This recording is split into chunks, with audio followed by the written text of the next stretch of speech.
கலாம் சுதேசி அங்காடி என்பது இந்தியாவின் இறக்குமதி கொள்கைக்கு எதிரானது அல்ல. கலாம் சுதேசி அங்காடி என்பது வெளிநாட்டு நிறுவனங்களுக்கு எதிரானதும் அல்ல.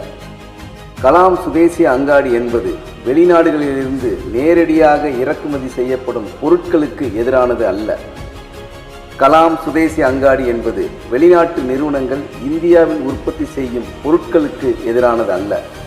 கலாம் சுதேசி அங்காடி என்பது வெளிநாட்டு நிறுவனங்களின் பொருட்களை வாங்கி வணிகம் செய்பவர்களுக்கு எதிரானது அல்ல.